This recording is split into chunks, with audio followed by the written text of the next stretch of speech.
I want to thank you for your interest in art therapy. I see like a yay in the back.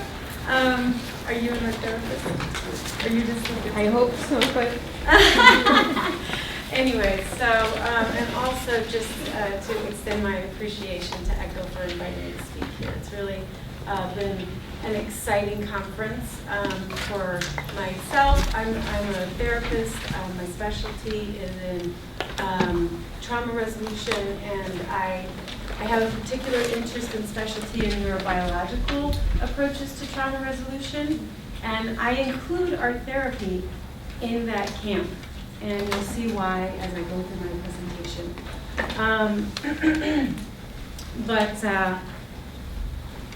Yeah, so I'm a therapist here in Los Angeles, and I work with children and adults. And I'm EMDR trained, and I've been a somatic experiencing practitioner for about 10 years. Does anybody have any familiarity with either of those things? EMDR or somatic experiencing? I want A little bit. I want more. You want more, okay. Well, if you're interested on the reference sheet, there are books by Francine Shapiro, who started EMDR, and Peter Levine, who's the theorist who developed somatic experiencing. How many therapists in the room? How many educators? Social workers? Agency workers who work just with kids in some sort of other capacity? Okay, all right, so a really broad range. So I tried to make my talk broad, not address necessarily to therapists, though this is a case in therapy with a 7-year-old child. And so in thinking about, well, what do I really want to say with this piece?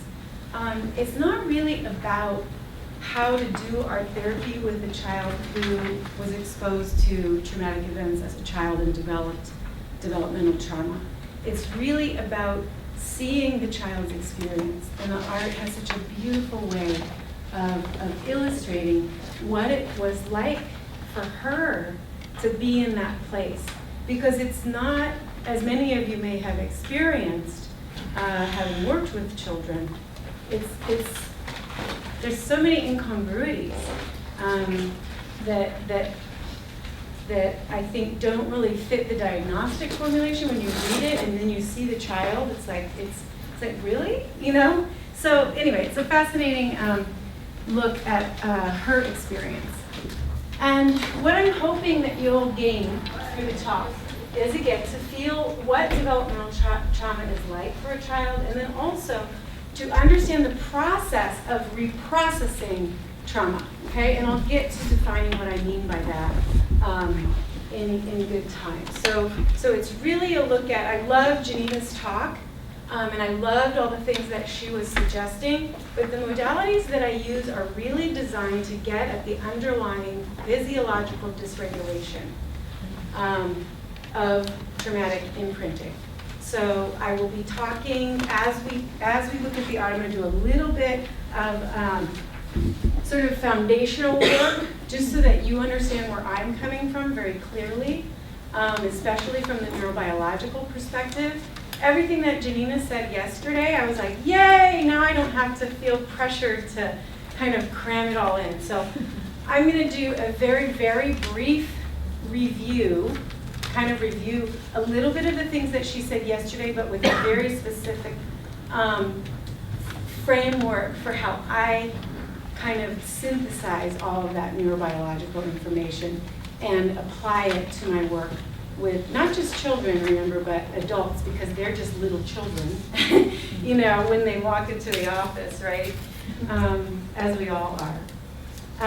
Then, of course, we'll be looking at the art, and we'll spend hopefully most of our time looking at the art and really getting inside of Anisha's experience. That was the client.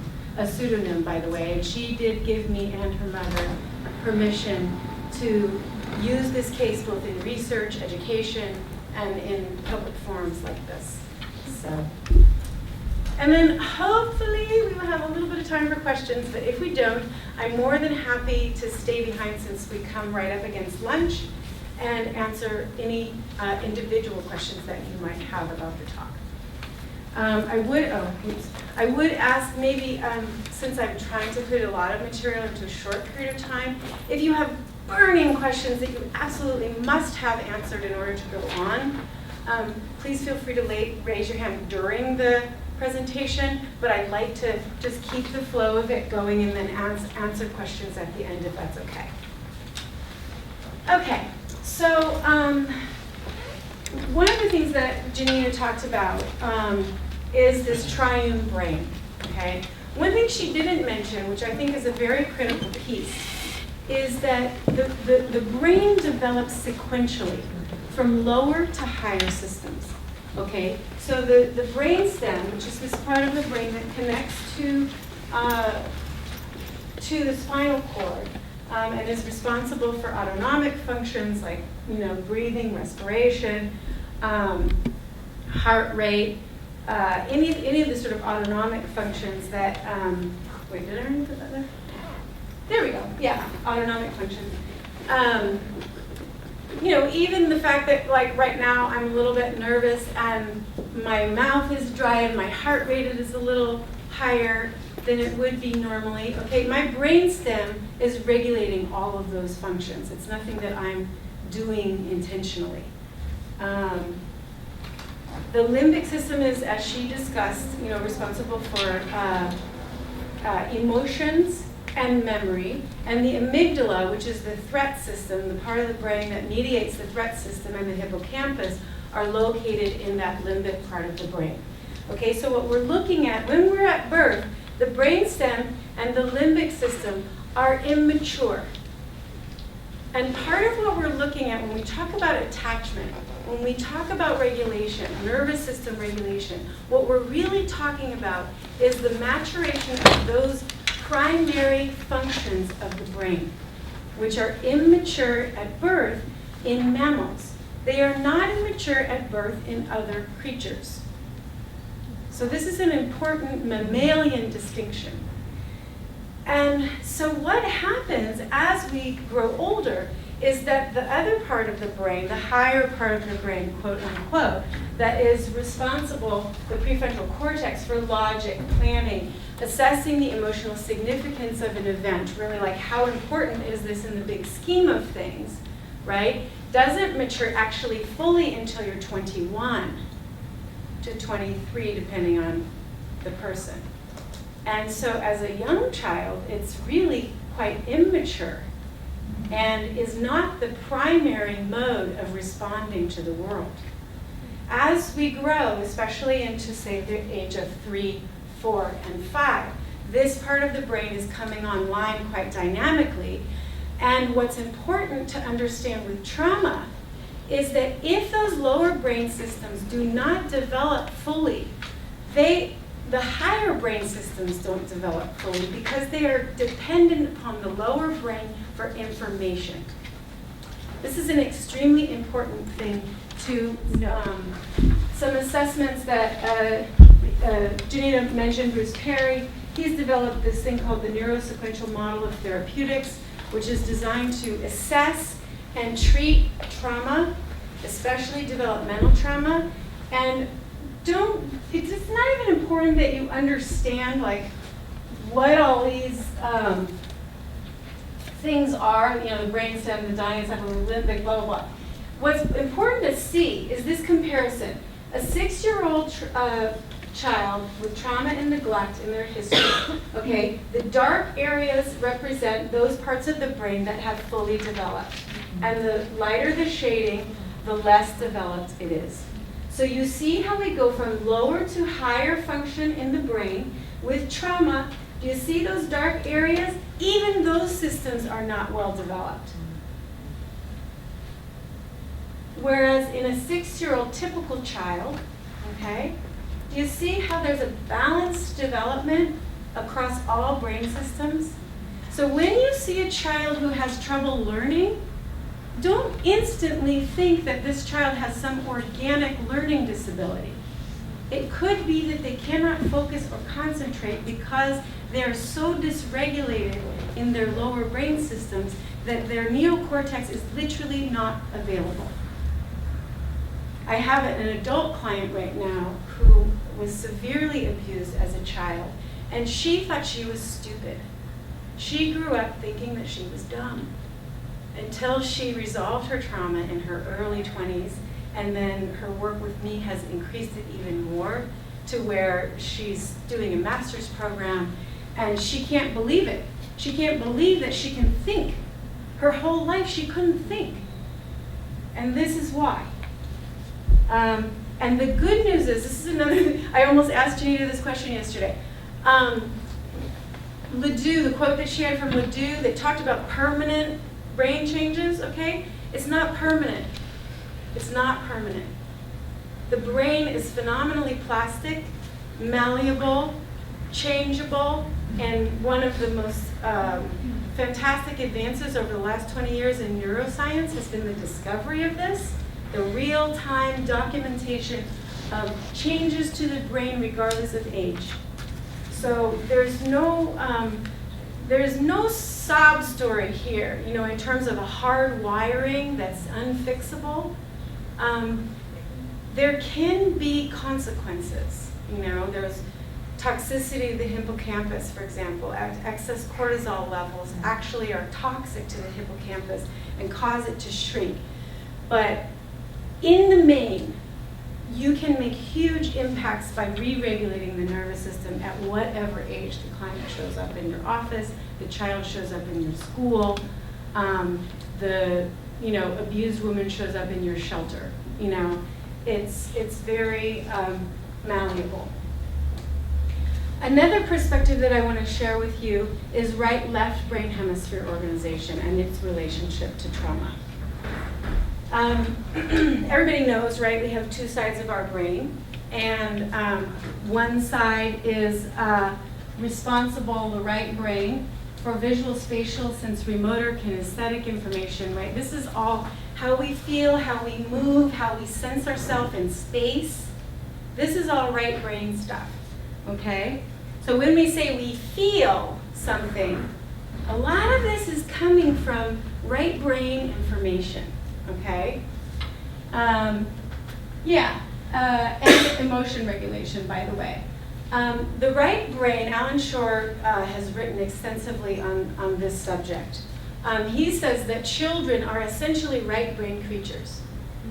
They feel, they touch, they do, they want to sense things. That's how they're processing. Between the ages of 0 and 3, the right brain is predominantly their mode of experiencing the world, and it's through the attachment relationship that the right brain develops. Through other things too, experience with the world, but it's a very important driver of attachment. Everybody understand attachment, right? Mm-hmm. Kind of, yes. Lots of comments, good. Okay, store, and here's the thing. This is underscore. Traumatic memory, right? Not traumatic events. Not just a bad thing happened to me. Traumatic memory is memory that persists in an unchanged form over time. This is a very important distinction. Trauma is not what happened to you. Trauma is an adaptation that doesn't change over time. A traumatic adaptation means that somehow resists changing. It's a nervous system problem, okay? And it's why in the ACEs study, they have observed that when these nervous system adaptations become fixed, right? Adaptations that are designed to respond to threat, to fear, when your whole body, your whole mind-body system becomes organized around threat and fear, right? Imagine it's basically a code, a piece of software that is fixed and unchanging and not integrating with present experience, not updating, okay? This is trauma.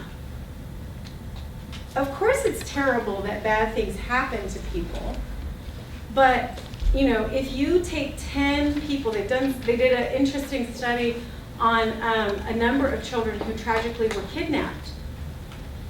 And not all of them developed post-traumatic stress reactions. Okay? A lot of vets come back from war with post-traumatic stress, not all.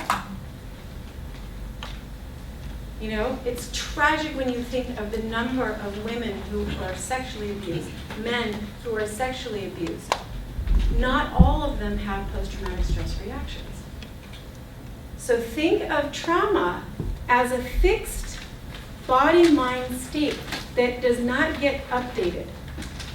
As a therapist, I consider it my job to update things significantly.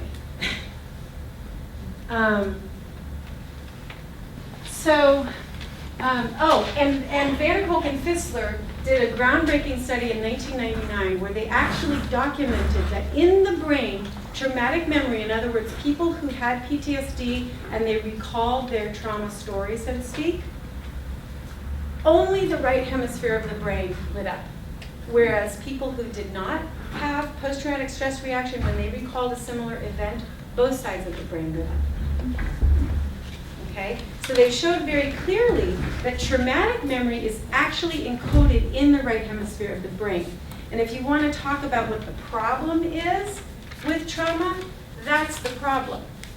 Okay? Bruce Perry said, it was Van Kolk who said, we need right brain solutions to a right brain problem.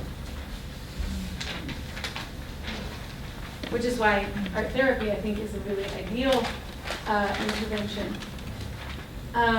Because art is also a right brain activity. But then so are many, many other things. So left brain, rational, linguistic, narrative. Linguistic meaning language is stored in the left hemisphere of the brain. One of the things, as Janina said yesterday, that the hippocampus does is it acts as a relay system and translates the emotional information into a narrative, a story that has words and language. Trauma has been referred to as speechless terror because we can't talk about it. Not because we don't want to, not because we're resistant, not because we're in denial, because we literally can't. There's only intense fear, terror, and mobilization of the fight-flight system or freeze without words.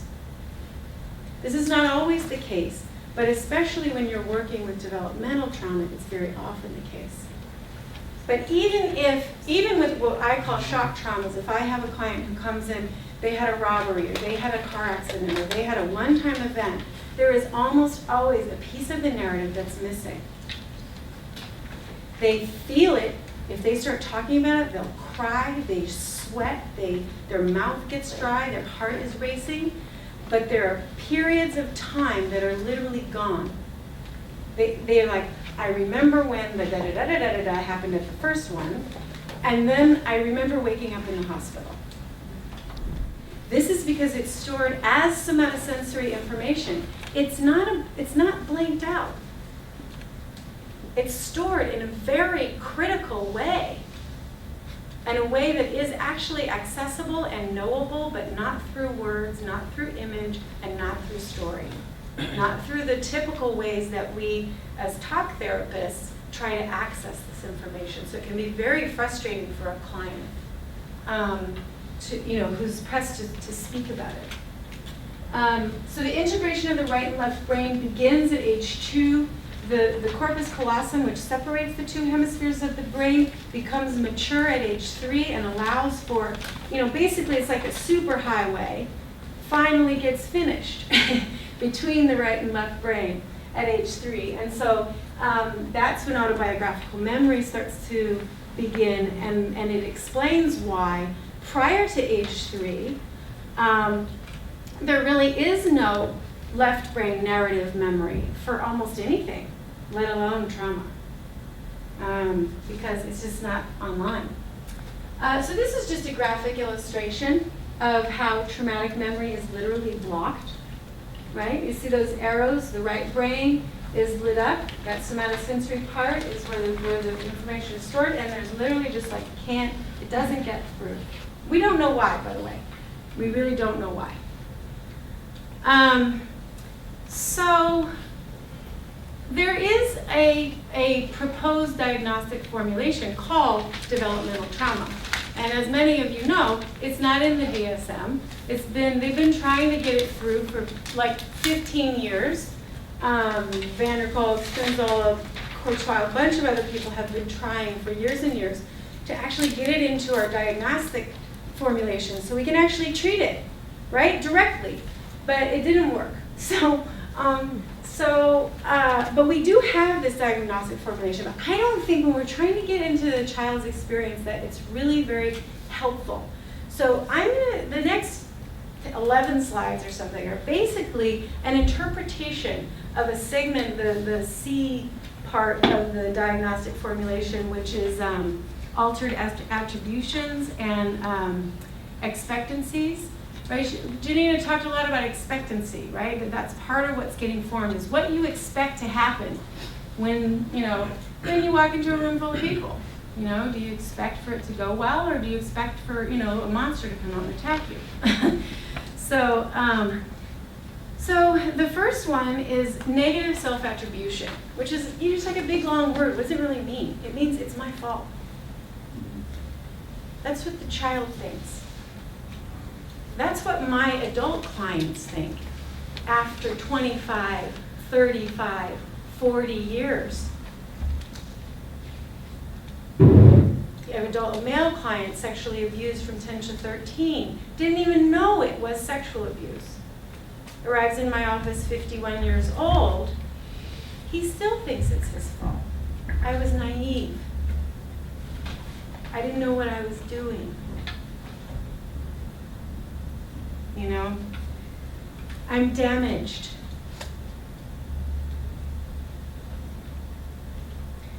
I'm dirty. Right? I'm flawed.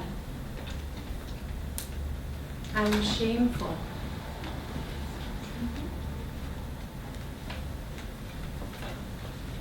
This is pretty clear, right? Someone asked yesterday, how is it that a child, when I'm trying to use that sort of prosodic tone, that's sweet, and it has the opposite effect? Why? Because this is the belief system that's generated by this emotional information, right? It's not that the cognitive doesn't come first.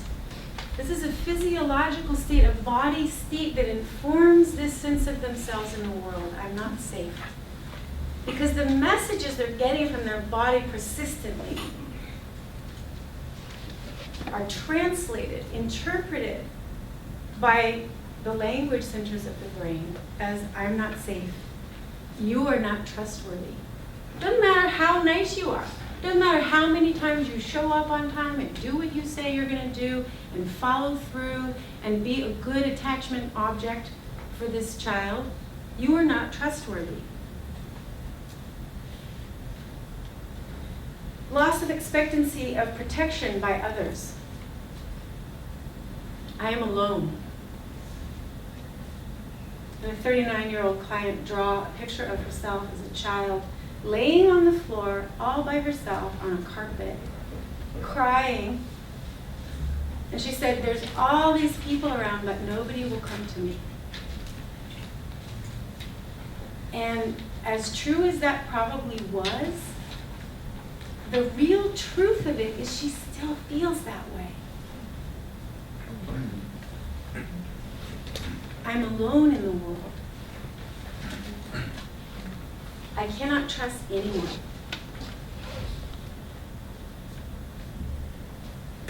Lack of recourse to social justice or retribution. Read helplessness here, right? The freeze state shuts down literally our motor capacities for action. 80% of people who develop post-traumatic stress reactions, their mode of adaptation during the trauma, in other words, what their nervous system did it fight, did it flee, did it freeze? 80% is freeze. So when we think about unresolved trauma, those of us who work in this neurobiological way, what we're thinking of is probably the freeze response. Probably what we're working with here is going from this persistent state of freeze and helplessness to mobility, agency, an ability to feel like I can do in the world, not just with people who are attacking me, but everywhere, right? I'm powerless. I'm not in control. This is a tough one. It's a tough one to come to terms with, the inevitability of future victimization. It's so well documented over more than 100 years, and it's disturbing. But what it winds up translating to in the experience of a child or an adult with developmental trauma is I'm worthless. I deserve bad things. I am not lovable. And you can see how this worldview, this view of self, could almost make it seem normal if you're maltreated. You know, one of the things we work on is boundaries with traumatized individuals, because they don't know that it's okay to say no, right? That I deserve to be treated well. You can't say that to me, you know? So yes, in terms of what the goal of my work with this child was to really address this immobility, the underlying neurophysiological immobility that's a persistent state in her system. And I want to share with you a quote from Van der Kolk and Fissler's 1999 study that says, the basic assumption that finding words to express the facts and feelings associated with traumatic experiences, that assumption that it can reliably lead to a resolution turns out to be wrong. It might be more valid to propose that performing the actions that would have overcome one's sense of helplessness at the time of the experience that became traumatic, so I'm going to stop there, performing the actions that would have overcome one's sense of helplessness at the time of the traumatic experience. Remember freeze. Freeze is a beautiful adaptation. It's an important one. It's a critical one. But when we don't recover from the freeze, which is what happens if we don't cry, if we don't shake, if we don't get comfort, okay, we can often stay in that persistent state of helplessness over a period of time. Van der Kolk proposed in 1999, but I think he would agree to this day, that it may be better to say that expressing the sensations associated with the memory of the trauma effectively helps people overcome their traumas. Yeah? Performing the actions, expressing the sensations. This is right brain stuff. I was wondering, what's the biological or evolutionary purpose for the freeze response? That's a good question. It occurs throughout the animal kingdom, and when animals death feign or they play possum or whatever the many words there are for it, the predator will come up and sniff, and they'll walk away. There's some sort of biological encoding that you don't eat dead animals. You don't eat dead animals unless you're a vulture, I guess. So they think that it has something to do with that. Why it's been such a successful adaptation. But if you think of nervous system activation as energy, okay, like an accelerator in a car, okay, what happens with the freeze response is the accelerator is on like this, right, for fight, flight, so the whole body is mobilizing system forces, right, to make a plan to do something. If that's not viable, which with interpersonal trauma is almost always the case, right? The only other option, okay, in that overwhelm situation is to just conserve energy. You know, she talked about the hypoarousal continuum, okay? That's the correlate to the freeze response, okay? You go into energy conservation. When women talk about, I left my body, that's what happened. Okay? And so it's a beautiful adaptation that preserves life energy. The problem is when you stay there. Okay? Okay, so This is just a way of looking at, when I'm thinking, okay, what is this imprint that I'm trying to work with? What am I trying to change? Okay? The brain has encoded, think of like a three-dimensional map that affects the whole mind body. Okay? I think of that as a traumatic imprint. Okay? And it functions across all these domains. The bodily function, the somatic, affective, emotion, cognitive thinking, relational, think attachment, okay? Behavioral, how do you do? What do you do in the world, okay? And self-attribution, all the things that we talked about. Blame, right? It's my fault, okay? Or is it my fault? Systems of meaning, how do I make sense of this? So this is what I'm trying to work with. And this was what I feel I very effectively helped this child to renegotiate. Not that it was over, I only saw her for 9 months, but, so this is Anisha.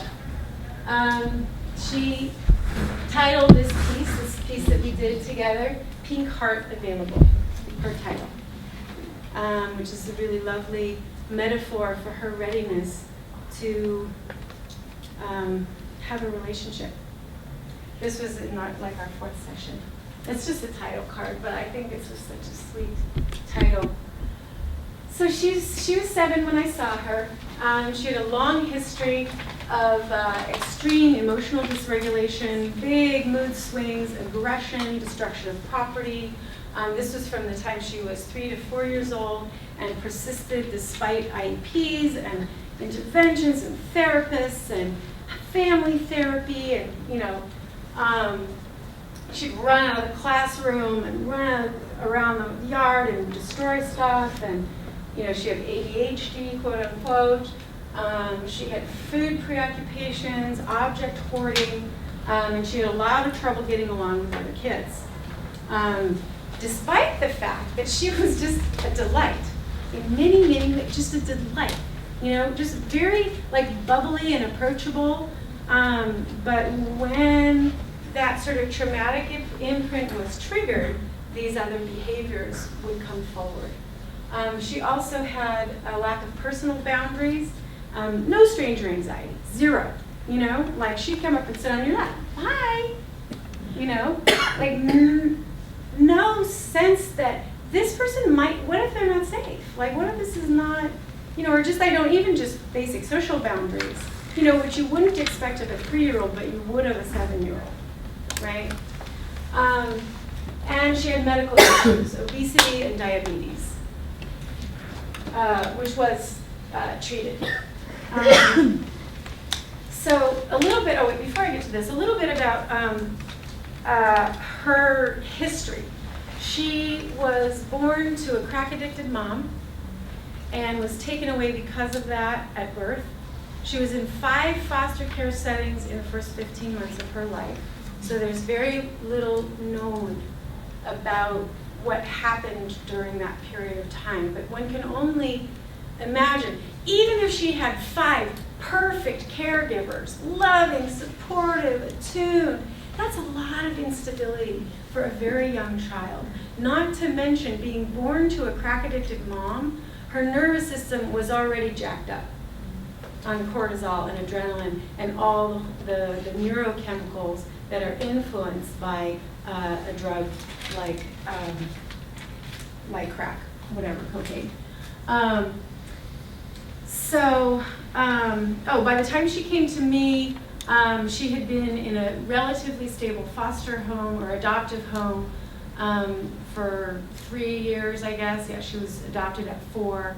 And, but even during that period of time, despite getting therapy and all these interventions, she threatened to commit suicide at the age of 5 because her mother's live-in boyfriend, which will come up in the art, was leaving. And so she was going to jump from the top of a 2-story building, which led to a psychiatric hospitalization, a number of medications, none of which she responded to. They had an almost paradoxical effect on her. Whatever they were intended to do, it did the opposite, which is not uncommon. And So she finally ended up at the site that I saw her at, which is a non-public school. So after the IEPs and their interventions were unsuccessful, at the age of 6, she was transferred to a non-public school. So she'd been there about a year when I saw her, and she was doing a lot better. And so they wanted me to do trauma therapy with her. That was my work, trauma art therapy with her. So in the beginning, I just wanted to do what we always do, just sort of like join with her and get a sense of attunement, establish, in trauma, a sense of safety. So being attuned, being seen, feeling safe. And all I asked her to do was tell me something about yourself with these collage pictures. So I cut out, magazine pictures, and there's a whole box of them, and then she just looks through. And then after she finishes, I ask her to look at them on the board and say, what do you see and what do you feel? And I write it down. So this is what she did. These were the 3 sort of resulting pieces. I'm going to focus on the top one and the bottom one. What she said when we put him up on the wall, I don't know if you can see the man down in the foreground, right? Very tiny little man, and this huge baby that just broke this house. And so that's what she said. I see a giant baby who broke the house. And the baby feels happy. When I asked her, what do you feel when you look at this picture? She said, the baby feels happy because he lost his mom. So I'm going to stop there. Do you see the emotional incongruence? So this is the numbing and denial. The way in which these physiological systems create confusion, so that it's very vexing to try to understand, what am I hearing? The baby feels happy because he lost his mom. The mommy treated him like a dumb baby, and he isn't a dumb baby. So the power of working with metaphor and with object is that she's really talking about herself, but she's not fully aware that she's talking about herself, right? Do you see how the adoption piece, this was the first time I met her, right? The mommy treated him like a dumb baby, and he isn't a dumb baby, right? The baby feels happy because he lost his mom, right? This was clearly to me like she's telling me her trauma story. And she's blaming it on herself. I see a giant baby who broke the house. She broke the house. The baby broke the house. She did it. It's her fault.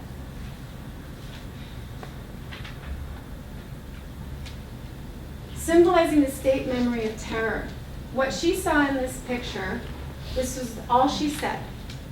She's scared, but I'm not. So think about what I asked her to do. I said, tell me something about yourself.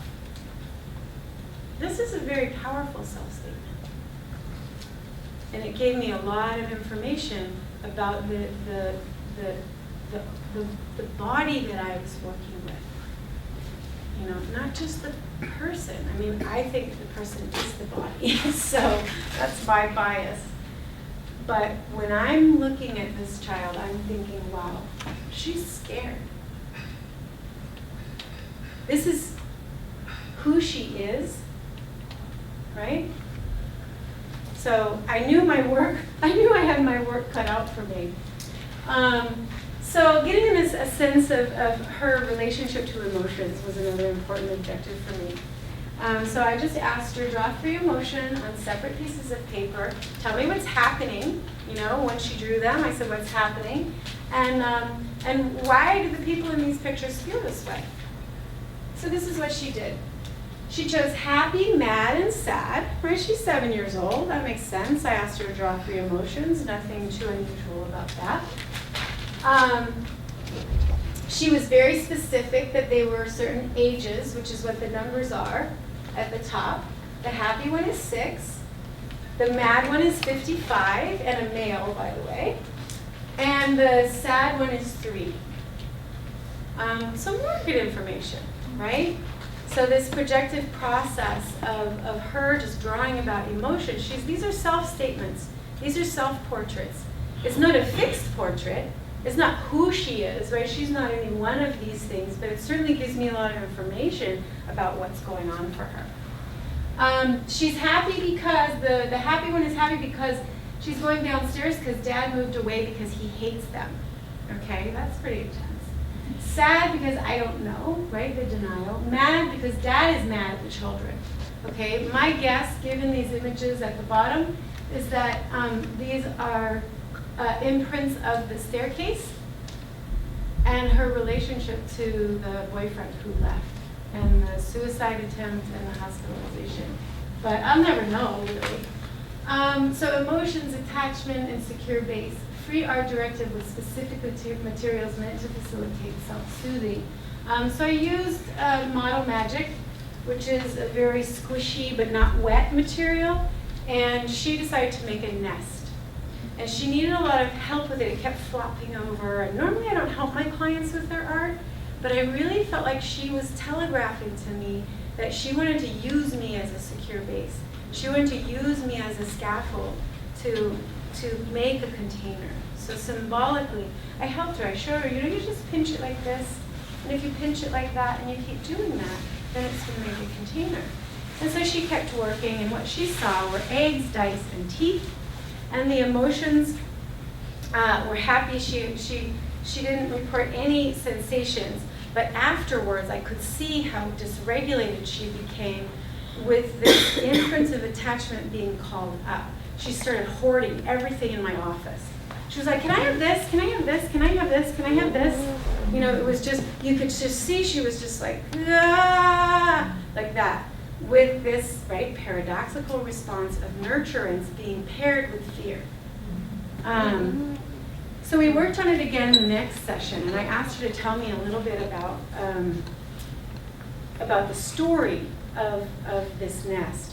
And she told me a number of things, but she punctuated with, oh, this is the nest where the mommy is coming back for the babies. Ironically, there's no bird. There's no mommy bird. She said the mommy was the big blue egg, but that's weird that the mommy is an egg and not a bird.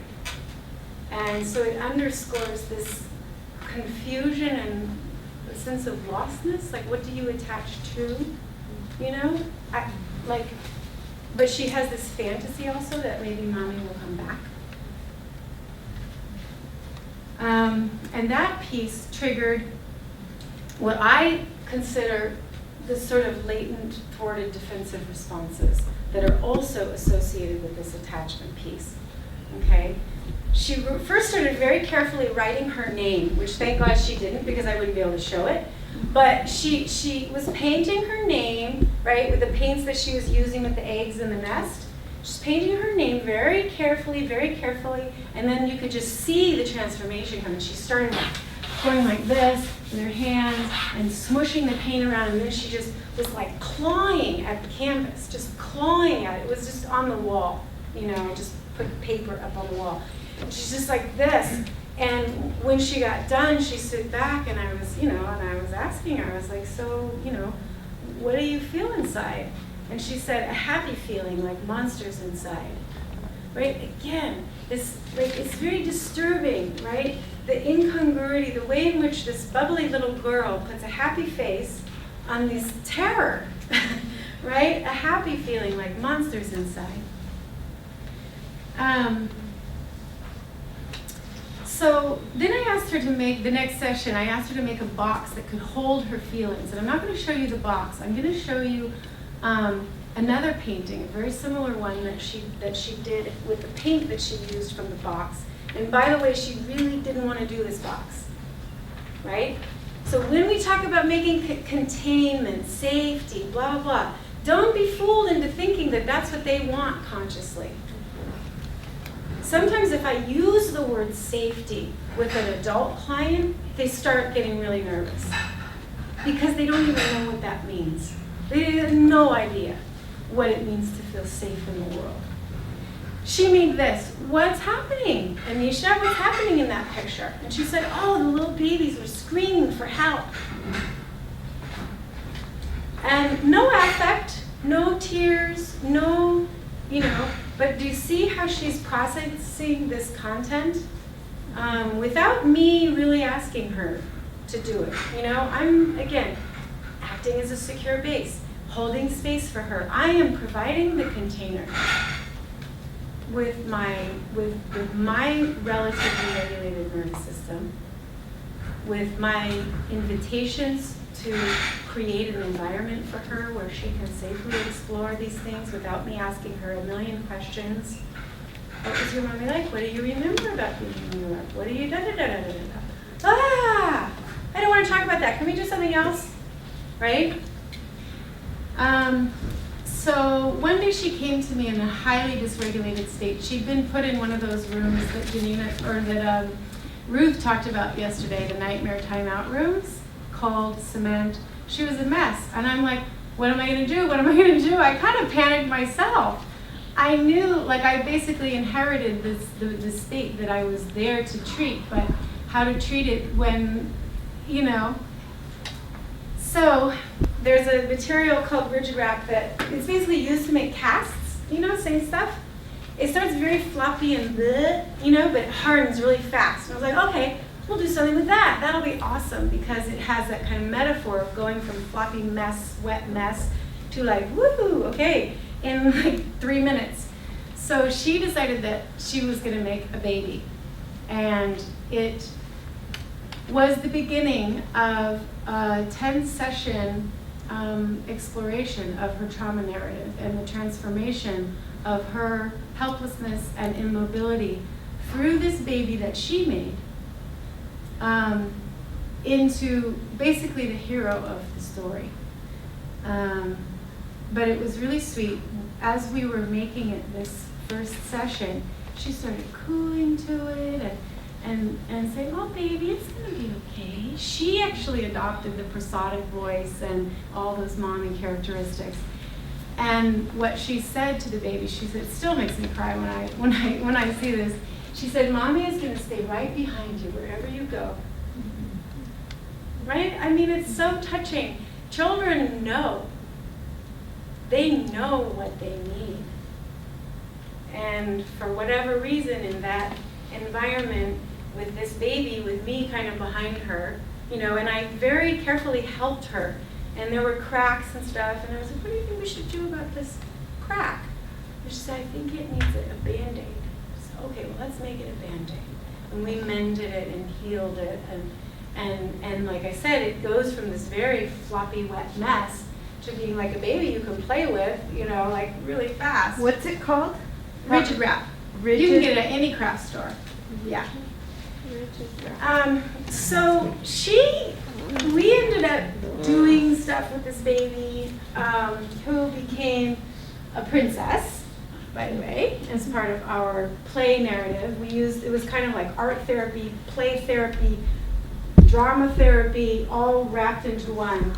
And the format of it was basically she was the director, and I was anything she wanted me to be, and I said anything she wanted me to say, and I was very careful for her to script my part. So, and to tell me how I was supposed to be feeling in my tone of voice, and so I never added anything to her trauma narrative that she didn't ask for. So in other words, if I was her slave, which I was, willingly, at your service, you know, it's like, well, what does the slave say? Well, what do I say now? And she's like, you don't say anything. Okay. You know, so I just basically, I was her muse, so to speak. And so first we made, I won't do that one yet, that's really disturbing. First we made clothes. We went through the whole attunement and attachment piece. We made clothes, we made food, we made her a little bed, all this stuff. And once she was safe, okay, and again, look at the phases of trauma treatment. What do we do first? Safety and containment. She did it herself. She did it herself. She made a nice, safe, cozy place for this little baby. And she even made me find a place in my office where I could keep it and hide it between sessions so that it would be safe in between. And then, you know what, broke loose. this was a really disturbing part of her processing. She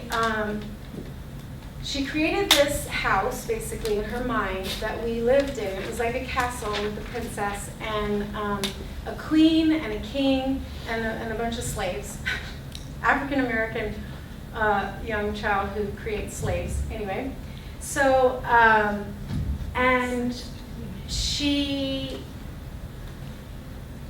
had identified that there was a bad man upstairs who needed to come to justice. And it was my role to make that happen. So you see how she's recruiting an adult to play an adult role in mitigating her anxiety and fear about being in the world, right? It would be easy to interpret like, oh, maybe she was sexually abused, maybe she was this, maybe she was that. I don't bother myself with these things. Not because it wouldn't be tragic if she were. Of course it would. But I have no way of knowing. And in a way, the beautiful thing about working in this way is we're working with the nervous system. It is here now, available to you at every moment. And you don't need to know what happened in order to impact it and change it. So as disturbing as it was for me to contemplate, she made this potion, and the somatic sensations that she had when she made the potion that was designed to kill the evil man upstairs, she said her throat got all scratchy and she wanted to cough. And I said, like, what would that look like? And she'd be like, ah, ah, like that. It was really hard for me to think about that. What somatic memory is she having? But I didn't need to know. And so I just stay with her and what she's presenting.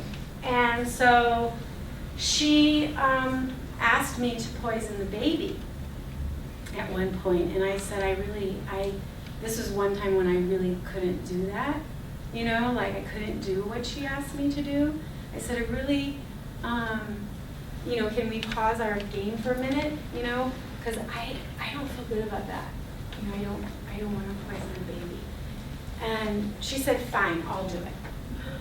And that's the black stuff all over the face. It used to have eyes and mouth, but she poisoned the baby. And then she hid the baby under the table so that she couldn't, and she blindfolded her. Did you see the blindfold? Wait, maybe it's not. Oh yeah, it's in this picture. She blindfolded the baby, put her under the table, and made me go find the evil man and kill him. Which I did, happily.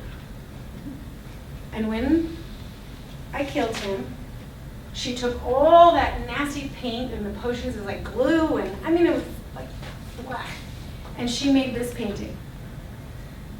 And if you look at the formal elements of the piece versus these chaotic, right? It's very organized. It's very, it has a form that makes sense, that has some cohesion to it. And the way that she made it was so different than the others.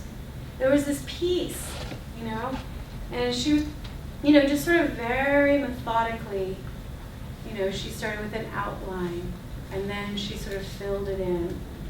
And when she was finished with it, she's like, I'm done with this. And that was the last time we played with the baby. So, in closing, I actually did document this case, and I did a whole study looking at her verbalizations, at her reports of emotions, of sensations, and I proposed a kind of map for how art therapy potentially can help in integrating traumatic imprints, those imprints that I mentioned earlier. I don't know whether it did or not. I will say that her symptoms were reduced dramatically. She was getting along better with her peers, less hoarding, less emotion dysregulation. They always kept track of how many times she went to the in-house, they called it. And that was reduced. So whether or not it was due to the work we did or not is difficult to prove. But I know my experience of her in the room with me shifted so dramatically as a result of I think of our work together. And given the work that I've done with others, I would say that this case illustrates certainly the potential for art therapy or other right brain interventions to, first of all, respect that the child actually, or adult, or whoever you're working with, they already know how to do this. It's creating the right container, the right context, whether it's EMDR, which is brilliant, by the way, somatic experiencing, or any other modality. The point is to allow the mind-body system to integrate this memory in the way it already knows how to do, but for whatever reason, it's kind of stuck in its current pattern. So unfortunately, I don't have time for questions, but as I said, I'm happy to stay and entertain individual questions should you have any. And I thank you very much for your time and attention, and look forward to talking to anyone who is interested.